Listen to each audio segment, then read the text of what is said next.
আজকে আমাদের আকাবির শাইখুল হাদিস ইবনে শাইখুল হাদিস আল্লামা মামুনুল হক, যাকে কিনা পুরো এশিয়া মহাবিশ্বে একজন ছাত্র নেতা ধরা হয়, যাকে কিনা পুরো এশিয়া মহাদেশে একজন আকাবির হিসেবে গণ্য করা হয়, তাকে সোনারগাঁও থেকে ষড়যন্ত্রমূলক ভাবে অপমানিত করা হয়েছে।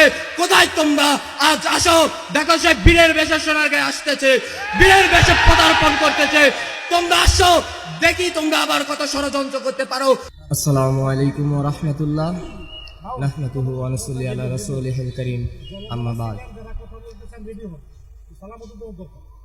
আমাদের যখন স্বৈরাচার বিরোধী আন্দোলন শুরু হয়, প্রথম এটা স্বৈরাচার বিরোধী আন্দোলন ছিল না। আমরা আমাদের ন্যায্য দাবি আদায়ের জন্য মাঠে লড়াই করেছি, সংগ্রাম করেছি, প্রাণ দিয়েছি।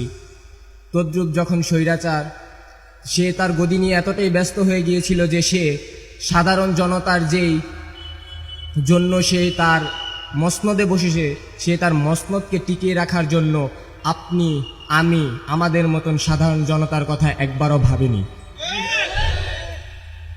যখন আমাদের ন্যায্য অধিকার দাবি আদায় না হয়, তখন আমার আপনার ভাই, ছেলে, সন্তান, ভাতিজা তাদের বুকে গুলি করা হয়, রক্ত জড়ানো হয়। আমরা এই রক্ত ভুলবো? আমাদের রক্ত ভুলে গেলে চলবে না। স্বৈরাচার পতন হয়েছে, স্বৈরাচার পতন হয়েছে। স্বৈরাচারের দোসররা কিন্তু এখনো সোনারগাঁয়ে, এখনো বাংলাদেশ থেকে বিতাড়িত হয়নি। তা যারা আমাদের রক্ত নিয়ে খেলেছে তাদেরকে আমরা বলে দিতে চাই, এই সোনারগাঁ আমার, আপনার, সবার। এই সোনারগাঁ নিয়ে যদি কেউ ষড়যন্ত্রমূলক কথা বলেন, অবশ্যই ছাত্র জনতা আজও বেঁচে আছে। ছাত্র জনতাকে আপনারা দমন করতে পারেননি, হামলা, মামলা, গুম, খুন দিয়ে দমন করতে পারেননি। বিদায় আপনাদেরকে আবার হুঁশিয়ারি দিতে চাই, আমাদের মুরব্বী আকরামদেরকে নিয়ে, যে তারা সামনে থাকবে, আমরা পিছনে থাকবো।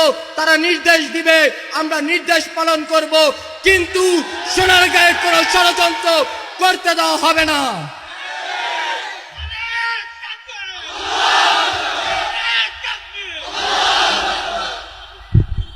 আমাদের নারায়ণগঞ্জে আন্দোলন, পুরো নারায়ণগঞ্জে আন্দোলন শুরু হয় 15 তারিখে। আমরা যখন নারায়ণগঞ্জ জেলা প্রশাসকের কাছে যাই, আমরা বিগত কিছুদিন আগে গিয়েছিলাম, তখন তিনি আমাদেরকে এটা বলতে বাধ্য হয় যে আমরা সোনারগাঁয়ের ঐতিহ্য দেখে অনেকটা গর্ববোধ করছি, কারণ পুরো নারায়ণগঞ্জ আন্দোলন শুরু হয় 16 তারিখে।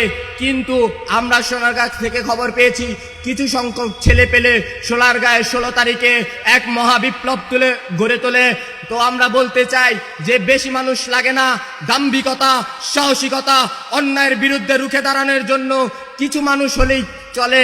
পুরো নারায়ণগঞ্জে যখন আন্দোলনটা হয়, তখন সর্বপ্রথম সোনারগাঁয়ে সরকার পক্ষীয় যারা দোসররা ছিল, সরকার পক্ষীয় যারা 5 আটা গোলাম ছিল, তারা পুরো সোনারগাঁয়ে সর্বপ্রথম আমাদের ওপর হামলা করে। তো তারা এটা বলতে বাধ্য হয়েছে যে না, সোনারগাঁয়ের মানুষ তাদের ঐতিহ্য ধরে রেখেছে। তো আমরা তখন তাদেরকে আশ্বস্ত করলাম যে দেখেন জেলা প্রশাসক, আমরা সোনারগাঁয়ের মানুষ, মন থেকে সোনার মানুষ, কিন্তু মনে রাখবেন সোনার মানুষ যেমন হয়েছি, সোনারগাঁ যেমন প্রতিষ্ঠাতা করেছি, সোনারগাঁ যেমন দোসর মুক্ত করেছি, আমরা আবার আশ্বস্ত করতে চাই সোনারগাঁয়ে যে বা যারা কোন দলীয় ব্যানার নিয়ে আপামর ছাত্র জনতা মাজলুমদের ওপরে অন্যায়, অত্যাচার, চাঁদাবাজি, নৈরাজ্য করবে, আমরা সবাই নিজ নিজ অবস্থান থেকে দাঁড়িয়ে পড়ব, প্রতিবাদ করব, কারণ এটা আমাদের ইমানের অঙ্গ। আল্লাহর রাসূল সাল্লাল্লাহু আলাইহি সাল্লাম বলেছেন যে নিজ অধিকার আদায়ের জন্য সংগ্রাম করা যায়। কি হুজুর ভুল করলাম? আমাদের অধিকার আমাদেরকে আদায় করে নিতে হবে, আপনার অধিকার আপনাকে আদায় করে নিতে হবে। আমি ছোট মানুষ, কথা বললে ভুল হতে পারে। আমার এখানে মুরব্বী আকরামরা বসে রয়েছে, তাদেরকে বসিয়ে রাখি, আমি দীর্ঘক্ষণ করব না। কিন্তু আমি আবার একটি কথা বলতে চাই যে সোনারগাঁয়ে কোনো ষড়যন্ত্র চলবে না। অনেক ষড়যন্ত্র করেছেন। আজকে আমাদের আকাবির শাইখুল হাদিস ইবনে শাইখুল হাদিস আল্লামা মামুনুল হক সাহেব আসতেছে, যাকে কিনা পুরো এশিয়া মহাবিশ্বে একজন ছাত্র নেতা ধরা হয়, যাকে কিনা পুরো এশিয়া মহাদেশে একজন আকাবির হিসেবে গণ্য করা হয়, তাকে সোনারগাঁও থেকে ষড়যন্ত্রমূলক ভাবে অপমানিত করা হয়েছে। কোথায় তোমরা? আজ আসো, দেখো সে বীরের বেশে সোনারগাঁও আসতেছে, বীরের বেশে পদার্পণ করতেছে। তোমরা আসো, দেখি তোমরা আবার কত ষড়যন্ত্র করতে পারো, তোমরা আবার কত অন্যায় করতে পারো। সে আসতেছে, সে আসবে, আমরাও তাকে শুভেচ্ছা দিয়ে বরণ করে নেব। আমি আমার বক্তব্য এখানে শেষ। নারে তাকবীর। মামুনুল হকের ভয় নাই, রাজপথ ছাড়ি নাই,